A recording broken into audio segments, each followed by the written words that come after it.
তো সবার কাছ থেকে আসসালামু আলাইকুম, সবাই ভালো থাকবেন, সবাইকে ঈদ মোবারক জানাচ্ছি।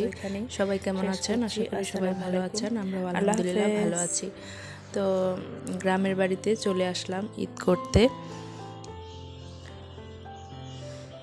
তো 27 রোজার দিন চলে আসলাম গ্রামের বাড়িতে।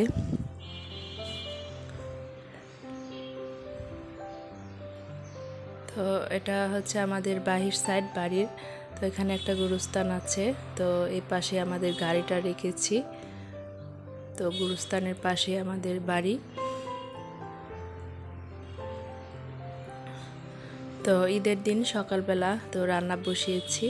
তো এখানে পোলাও রান্না করতেছি, আরেক চুলায় গরুর মাংস বসিয়েছি। তো সকালবেলা সবাই মাঠ পড়তে গিয়েছে, নামাজ আদায় করার জন্য মাঠে গিয়েছে সবাই। তো বাচ্চারা সবাই চলে গেছে। তো এখন আমরা শুধু মহিলারা বাসার ভিতরে। তো বাচ্চাদেরকে নিয়ে তো রান্নাবান্নার কাজ শুরু করে দিয়েছি। তো মাঠ পড়ে এসেই ওরা খাবার খাবে। তো আমার হাজব্যান্ড তো এই ঈদের নামাজ শেষ করেই ভাত খাই, তো এর জন্যই তাড়াহুড়া করে আগে রান্না বসিয়েছি। তো রাতে কিছু নাস্তার আইটেম সেমাই সকালের নাস্তা যা যা করা লাগে এগুলা সব রাতে আমার মেয়ে সব করে রেখেছিল। এখানে এই হাতে সেমাই বানিয়েছে, কুনাফা বানিয়েছিল, ফালুদা, তারপর এগুলাই মানে সবাই সকালে নাস্তা খেয়েছি। খাওয়ার পরে তো আমার রান্নাটাও প্রায় হয়ে গিয়েছে, পোলাও রান্না হয়ে গিয়েছে, তো মাংসটাও এখন প্রায় হয়ে গিয়েছে। তো এটা হচ্ছে আমার দেবরের মেয়েটা। তো ঈদের জামা পরে সে হাঁটতেছিল, তো দেখছিলাম। তখন তার বাবা আসছে, আমার দেবর আসছে, এসে তো মেয়েকে তুলে নিল। তো ঠান্ডা লেগে গেছে, তো বলতেছিলাম যে ওর নাকটা পরিষ্কার করে দাও। তো ওকে একটু পরিষ্কার করে দিল। তারপর আমরা খাওয়া দাওয়া শেষ করে তো বিকালবেলা একটু বসেছিলাম, বসে আড্ডা দিচ্ছিলাম, আর বাচ্চারা এদিকে দুষ্টামি করতেছিল। তো এটা হচ্ছে আমার আরেক দেবরের বাচ্চা। তো তারও দুটা টুইন বেবি হয়েছে, একটা ছেলে একটা মেয়ে। তো আমাদের ঘরে আসছিল ঈদের দিন সকালবেলা। আর এদিকে বাচ্চারা সবাই বিকালবেলা খাওয়া দাওয়া শেষ করে টেলিভিশন দেখতেছে, বেদের মেয়ে জ্যোৎস্না ছবি হচ্ছে, তো সবাই বসে বসে দেখছে।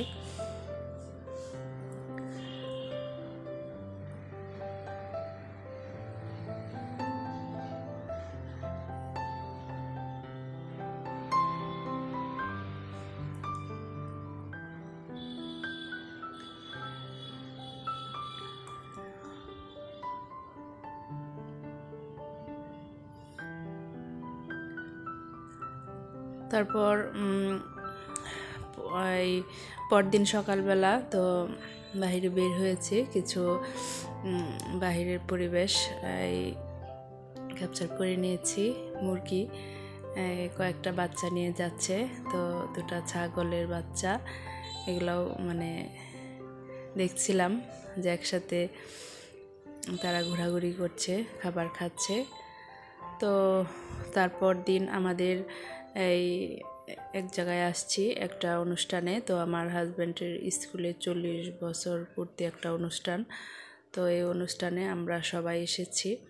তো সবাই যে লটারির টিকিট কিনে নিয়েছি। তো এখানে অনুষ্ঠান শেষ হওয়ার পরে লটারি খেলা হবে। তো লটারির টিকিট আমরা বেশ এক একজনে 3টা করে নিয়েছি, 10টার মতো 10-12টার মতো টিকিট নিয়েছি। তো এখানে প্রথমে বক্তৃতা হয়েছে, তারপর নাচ হয়েছে, গান হয়েছে, তারপর এই ঢাকা থেকে শিল্পী আনা হয়েছে। তো ওরাও অনেক গান টান করলো। তো তো নৃত্য পরিবেশন হচ্ছে। তো অনেক ভালো লাগলো আসলে এই অনুষ্ঠানটা উপভোগ করলাম। তো আমরা এখানে আবার দুপুরে খাবারও খেয়েছি। এই ওনারা আবার সকালে নাস্তার আয়োজন করেছিল দুপুরের খাবার। তো আমরা আস্তে আস্তে দুপুর হয়ে গিয়েছে, তো দুপুরের খাবারটা খেয়েছি আমরা সবাই এখানে। তারপর বিকালবেলা শুরু হলো নাচের প্রোগ্রাম। তো দুপুর দিকে অনেকটাই গরম ছিল, অনেকটাই খারাপ লাগছিল। তারপর বিকালবেলা যখন অনেকটাই ঠান্ডা বাতাস শুরু হয়েছে, তখন অনেক ভালো লাগলো।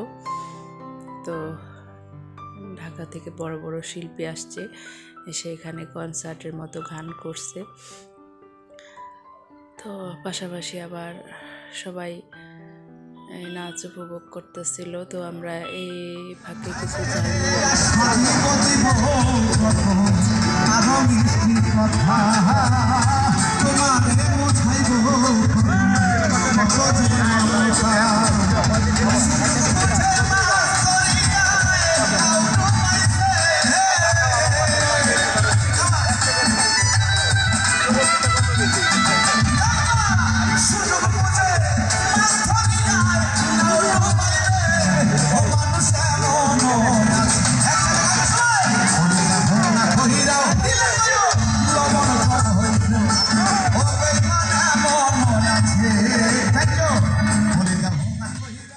তো অনুষ্ঠানের শেষের দিকে প্রায় চলে আসছি। তো এখানে অনেক গান বাজনা হয়েছে। তো ওর পাশাপাশি যাদের ভালো লেগেছে তারাও পাশাপাশি ডান্স করেছে। তো এটা হচ্ছে স্কুলের পুরা এরিয়াটা একটু ভিডিও করছে, অনেক সুন্দর করে ডেকোরেশন করেছে ওনারা। এটা হচ্ছে মিলঘাট স্কুল ছিল।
তো সবার কাছ থেকে বিদায় নিচ্ছি। সবাই ভালো থাকবেন, সুস্থ থাকবেন। আজকের মতো এখানেই শেষ করছি। আসসালামু আলাইকুম, আল্লাহ হাফেজ।